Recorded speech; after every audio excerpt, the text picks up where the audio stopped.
Oke, hai semuanya, selamat datang kembali di channel Gugulutus. Di video kali ini, aku akan mengulas seluruh alur cerita film Korea berjudul Boarding House. Film ini bercerita tentang ibu-ibu kos dan anaknya yang doyan wik-wik. Udah gitu aja. Oke lah, seperti apa kelanjutan ceritanya? Mari kita berangkat saja ke alur ceritanya, Wak. Film dibuka dengan seorang pria muda yang bernama Yeon-gi. Ia adalah seorang mahasiswi baru dari desa yang baru saja tiba di kota Seoul. Saat ini, ia sedang berjalan untuk menuju ke sebuah tempat kos-kosan yang akan menjadi tempat tinggalnya. Setelah sampai di kosan tersebut, Yeon-gi kemudian memanggil-manggil pemilik kosan itu. Akan tetapi tidak terdengar jawaban. Tiba-tiba saja ia lalu mendengar suara ih di dalam sebuah ruangan. Dengan wajah beleonya, ia pun penasaran dan ngintip dari pintu ruangan tersebut. Setelah itu, ia kemudian hokcai olhok baringacai atau istilahnya terkejut. Ternyata suara ih itu berasal dari si ibu-ibu yang sedang bermantap-mantap dengan seorang pria muda. Setelah melihat itu, ia pun balik lagi ke tempat awalnya, berpura-pura lugu dan tidak melihat hal tersebut. Yeon-gi kemudian kembali lagi memanggil-manggil pemilik kosan tersebut. Tak lama kemudian, seorang ibu yang telah selesai bermantap-mantap itu keluar dan menyapa Yeon-gi. Ternyata ibu-ibu itu adalah pemilik kos-kosan di situ, dan pria yang bermantap-mantap dengannya itu merupakan anak kos yang tinggal di kosannya. Pria tersebut bernama Daki. Sementara untuk ibu kos kita sebut saja namanya sebagai Mak Jua. Yeon-gi lalu diajak masuk oleh Mak Jua ke dalam ruangannya.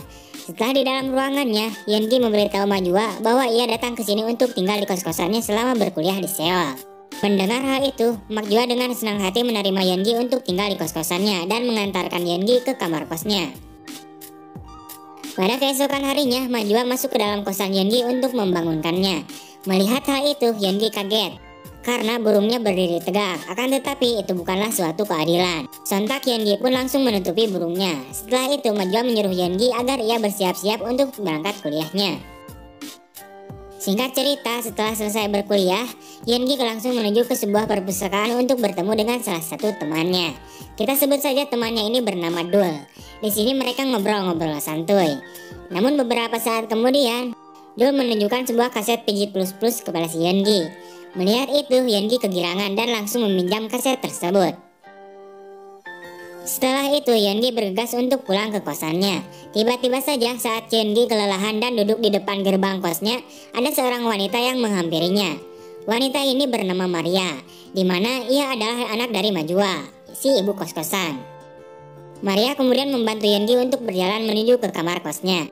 Setelah sampai di dalam kosan Yeon-gi, Maria kemudian melepaskan semua kancing baju Yeon-gi dan ia berniat untuk bermantap-mantap dengan si Yeon-gi ini.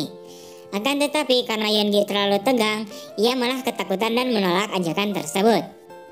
Sementara itu, Maria yang udah basah, ia nampaknya kecewa dan bergegas untuk pergi keluar dari dalam kamar kosnya Yeon-gi. Beuh, diberi jatah kagak mau, kampret sekali. Pada keesokan paginya, terlihat si Yeon-gi baru saja bangun tidur. Ia kemudian menggosok giginya sambil berjalan-jalan dan melihat sekeliling tempat kosnya. Tiba-tiba saja ia terkejut ketika ia melihat Maria dengan pakaian yang sangat aduhai. Ketika melihat itu, burungnya berontak lagi, namun yang pasti ini adalah keadilan. Ia kemudian bergegas menuju ke kamar kosnya. Setelah itu, Yeon-gi agak kesusahan untuk memakai celana lepisnya karena burungnya masih berdiri dengan tegak. Beberapa saat kemudian, tiba-tiba saja Majua masuk ke dalam kosan Yeon-gi. Ia berniat untuk mengambil pakaian kotor di kosan Yeon-gi. Sontak Yeon-gi pun kaget dan langsung menutupi sarang burungnya dengan tangannya. Saat Majua ingin mengambil baju-baju kotornya, secara tak sengaja Yeon-gi melepaskan tangannya yang menutupi burungnya Ichiu. Akhirnya, Majua melihat burung Yeon-gi yang sedang berdiri dengan tegak. Ia mengatakan pada Yeon-gi bahwa rudalnya siap untuk bertempur. Namun karena malu, Yeon-gi langsung bergegas pergi dari kosannya. Sementara itu, Majua terlihat senyum-senyum melihat hal itu. Pada malam harinya, Yeon-gi mabok-mabok ciu bersama temannya di suatu tempat. Ia kemudian memberitahu teman-temannya itu tentang kejadian-kejadian yang dialaminya di tempat kosannya itu. Teman-temannya tersebut mengatakan bahwa Majua sebenarnya ingin bermantap-mantap dengan Yeon-gi, dan sebaiknya Yeon-gi peka akan tingkah laku Majua tersebut. Pada keesokan paginya, saat Yeon-gi akan bergegas pergi untuk kuliah, tiba-tiba saja Maria datang.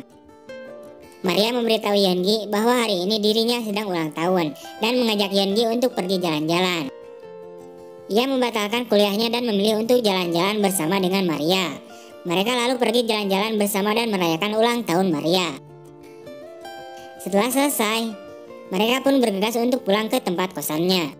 Mereka tiba-tiba saja melihat ada seorang wanita yang sedang berdiri di depan pintu kosannya.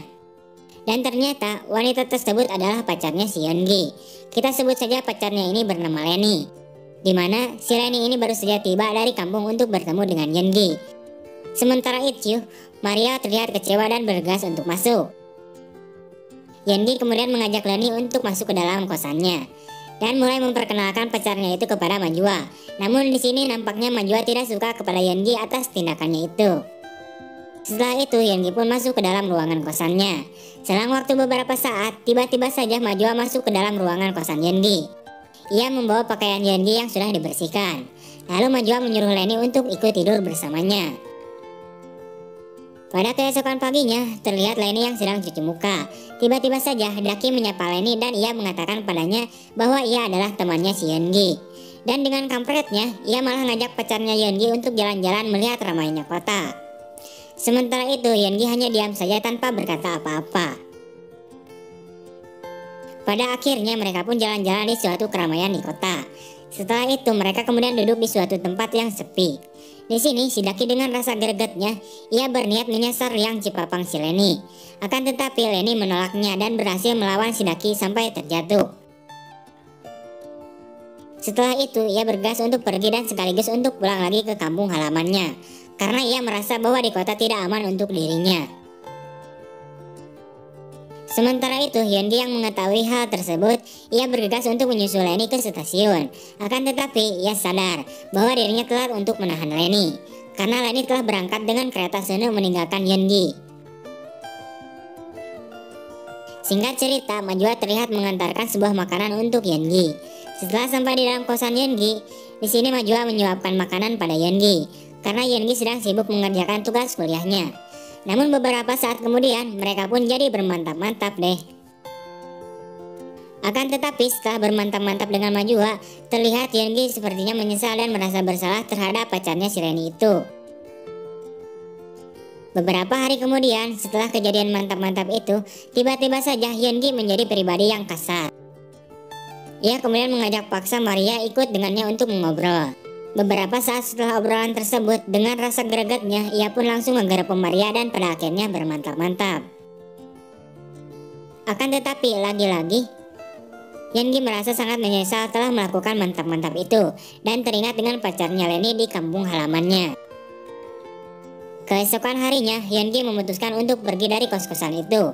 Ia berniat untuk pulang ke kampung halamannya untuk menemui Lenny. Singkat cerita, ia tiba di kampung halamannya dan bertemu dengan Lenny. Yeongi kemudian meminta maaf pada pacarnya itu dan mereka pun cecus. Dan juga film pun tamat. Oke terima kasih telah menonton, sampai jumpa di video-video berikutnya. Kurang lebihnya mohon maaf, see you next time and bye-bye.